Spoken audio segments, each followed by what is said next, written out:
how's it going, guys? Welcome back for another Q&A session, and this is pretty much like the second time I'm gonna record this because the video crashed somewhere, right? Which means that I've already done this video, but it disappeared for some reason, right? So I'll be re-answering the questions, right?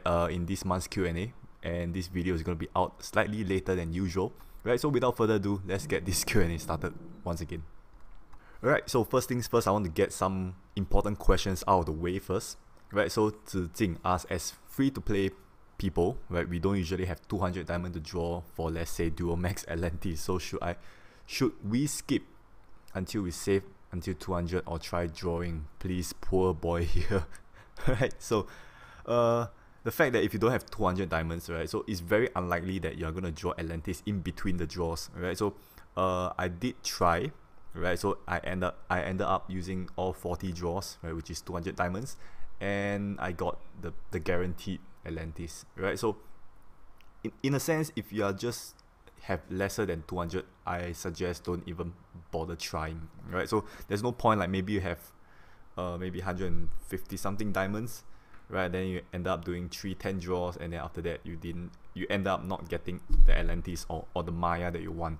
Right, so that's going to be pretty wasted, right? But nonetheless, I have to emphasize that Atlantis is still a very strong card in the current meta, right? So for players who can afford to draw Atlantis and do not have Atlantis yet, you can go draw for Atlantis, right? So for Maya, it's not really that necessary at this point of time, right? But do draw for Atlantis. Right, so the second question I'm going to answer from Jimmy, right? With Madhead releasing all the elements of the Genesis Black card, what do you think they will do next? Do you think they will release more Genesis cards or just buffing them through VR or something else will happen? Right, so I'm not sure whether you're a veteran player or not, Jimmy, right? But it actually went full cycle before, right? So what happened was it started off with the pledge of the flower or pledge of flowers for the Yanxi, right? So fire, it started off with water, fire, Yanxi, right? Which is always the starting, right? Water all the way to dark.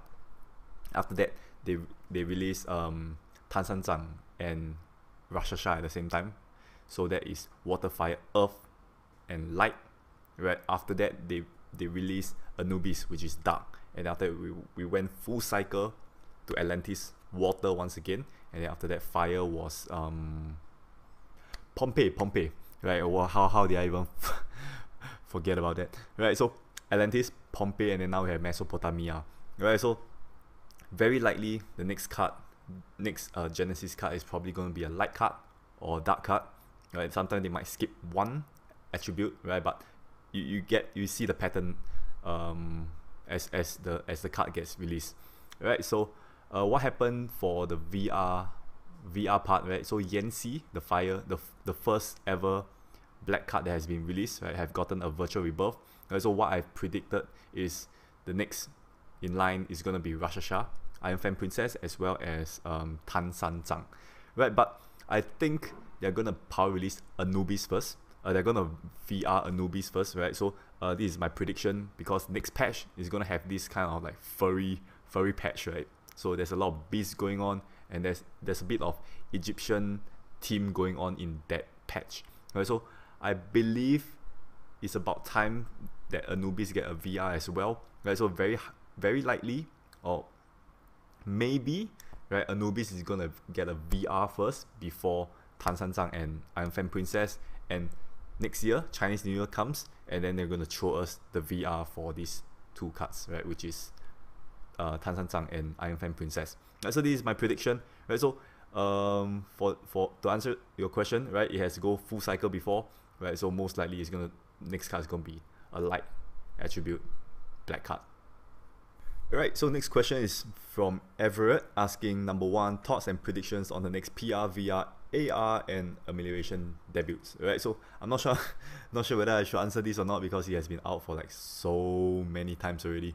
Right, so we are still waiting for the next PR. Right, it has been very long since the previous power release. Right, so my guess, as you guys know, if you guys like join my live stream and stuff like that, I've always been talking about these two series, right? So the revolutionary heroes, right, Rococo, Yocto, and Gang, right? Or they might just jump straight into Satan, Chesia, Abraham series power release, right? Who knows? It might be these two, or it might be something else, right? Depend on what Madhead is gonna pull, right? So VR is most likely gonna be Primal Greek Gods, right? So I believe next in line is gonna be usually a major series in the entire game, right? So what we have is like the Egyptian gods, the Greek gods, the Babylonian gods. Babylonian is the latest one, right? So next in line is the Primal Greek gods. So I believe they just got a PR not too long ago, right? So the VR is gonna be a bit later, right? So what I predict is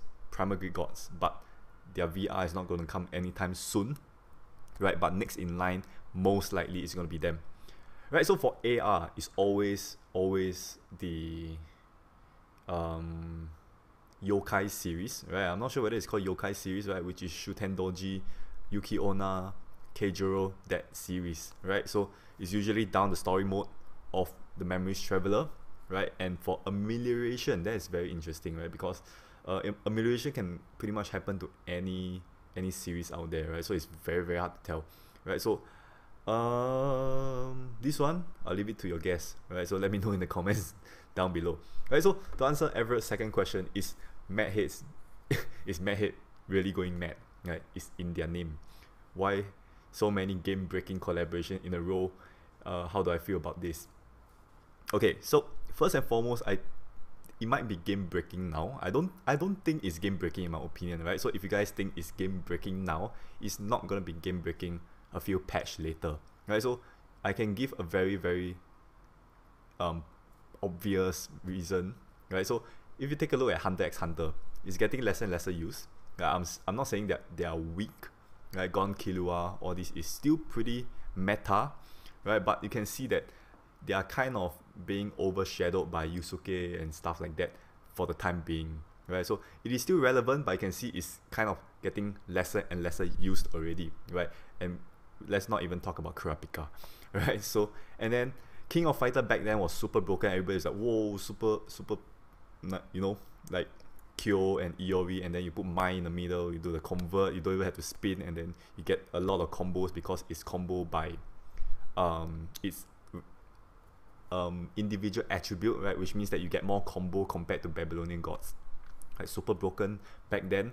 I won't say broken, super like strong back then, right? But where's King of Fighter now, right? You don't really see King of Fighter being used right now, right? So it's a cycle, right? So it becomes like very strong, and then it slowly dies off, and then a new series takes over, right? So I won't say that it's game breaking, because Madhead releases like new skills, right? More difficult skills to counter these kind of teams as well, right? So you can see that that's the way they balance the game, right? So overall, I don't see a reason why we should not welcome broken cards, right? So I think the only real broken card right now is Azathoth, honestly, right? So this card here, right, if you were to remove away its recovery capability, right, it's gonna nerf Azathoth by a lot, right? So I'm not asking for a nerf, but I'm just saying if it doesn't have the recovering capability after defeating an enemy, or Azathoth have to be played full dragon team, right? So if you don't have a full dragon team, there is no multiplier, right? That's one way to kind of balance out Azathoth, in my opinion, right? So right now Azathoth is like, you can throw in like a Brihilda to counter the lock and stuff like that. So yeah, it's still a versatile and overly powered OP kind of card, right? But answering your question, the collaboration cards are definitely not game breaking, right? I assure you that. 2 patch later, trust me. Alright, next question by Donovan, asking, Anu PR massively boosts Babylonians by a whole ton, as well as Apollo, right? Maya as well, right? If you guys are trying out PR Anu, right? But I feel that PR Robo is kind of underwhelming, I agree, and does not bring blood demons or blood fiends back into the meta, right? This is especially true when you don't get any utility or HP boost at the very least. Any thoughts on this? Alright, so one thing that Madhead, I think Madhead is trying to retain the special characteristics of the Blood Fiends, which is like an extreme glass cannon, right? Which has super low HP, but super high damage output, right? But based on like the cards nowadays, right, we have damage multiplier that is rivaled with Blood Fiends, and Blood Fiends need some time to stack up that multiplier, right? So even with like for example, if you want to compare demons versus demons, right, let's make it a fair fight, right? So for example, you want to make it like a Blood Fiends team versus maybe a Hiei team from Yu Yu Hakusho collaboration, right? So the damage multiplier is pretty much on par with each other, right? On top of that, Hiei have additional HP, right, which can top up to maybe 30 something thousand HP, right? Whereas Blood Fiends is stuck at a low HP of maybe 16,000, 18,000 to the max, right? So that greatly cripples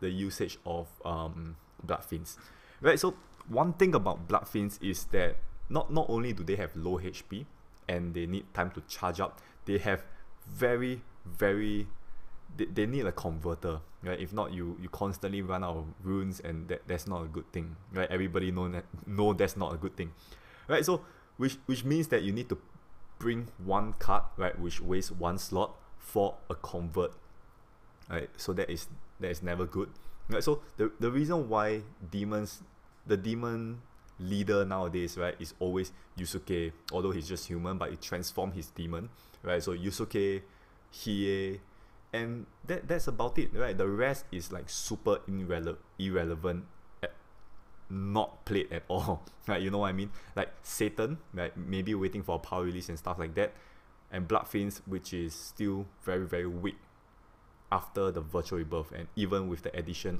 of Robert, right? So in my opinion, I find that they should get at least like a HP boost, right, to get them into the meta, or maybe some sort of passive convert, right? If you manage to defeat the monster within the wave of your active skill, maybe passively convert some sort of runes at least, right, to kind of maintain the multiplier, right, and have at least some sort of attacking rune on the board, right? So I cannot emphasize how many times I run out of attacking runes whenever I play Blood Fiends, right? Especially like Elizabeth, Jackie, and Belle, right? So in my opinion, they are still okay if you put them in other teams, right? For example, if you want to put Elizabeth and Robert in a water team, right? So their link skill can actually boost up the entire team, right? But I don't see them being played as a Blood Fiend team on its own, right? So maybe Madhead will do some adjustments along the way, right? But we will never know, right? So this is my overall thought. It's true that it's very underwhelming, right? So let's wait for some feedbacks, right, from other players, not just us, and maybe Madhead will make a move or something.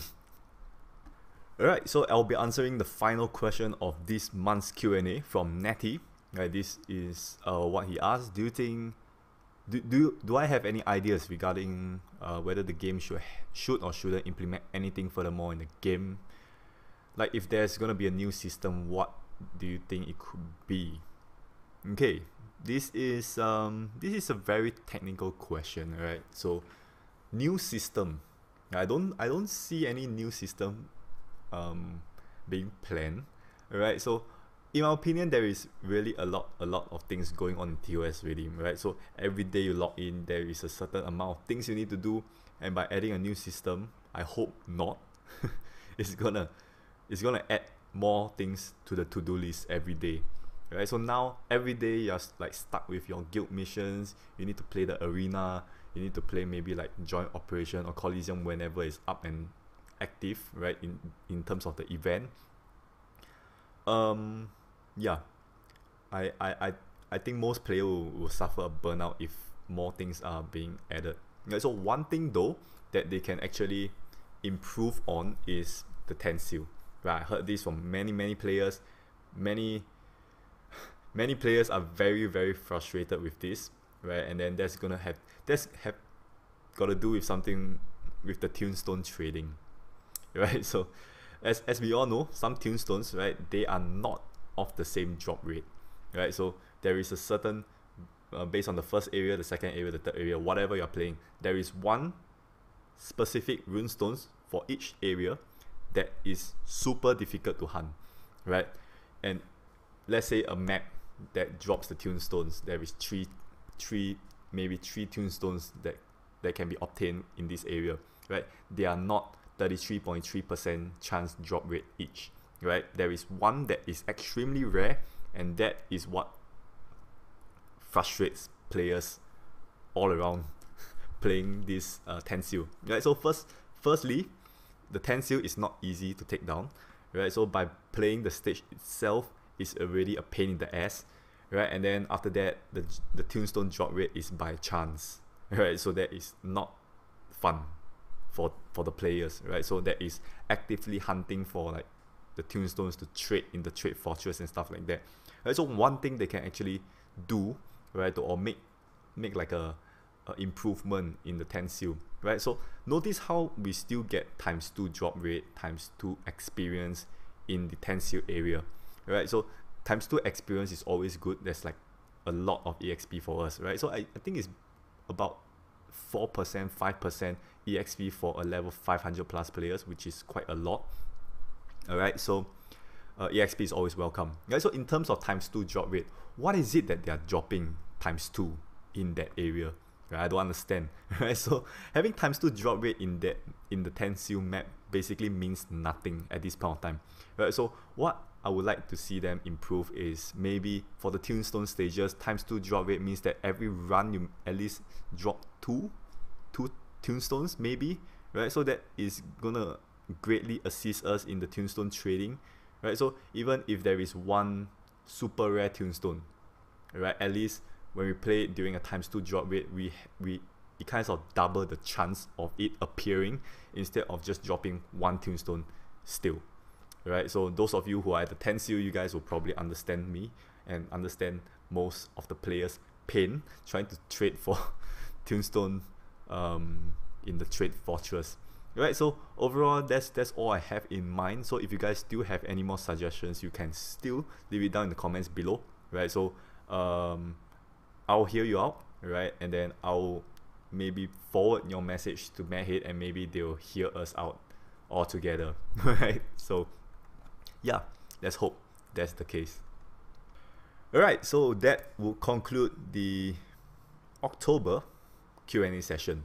Right, so sorry for the late output once again. There is really a mess trying to edit this, right? So it was quite frustrating trying to record this once again, because I've already answered the questions and then I need to redo the entire video because I lost it somewhere in my computer. Alright, so with that, hopefully you guys enjoy October's Q&A session. If you guys have any more questions, you can leave it down in the comments below. I'll try to answer them the best of my abilities. Right, so of course, I'm not a Madhead staff, so do not ask me things like when is this ultimate stage coming out, when is that ultimate stage coming out. You know, I don't know. Right, so if you guys ask me for predictions and stuff like that, yeah, maybe I can give my predictions and stuff like that. Right, but overall, try to be reasonable with the questions. Right, so note that I'm not a staff, so what I say is not gonna be 100% correct all the time. Right, but I'll try my best to answer whatever questions you guys have. Right, so with that, thank you so much for watching. I'll see you guys in the next video. Bye bye.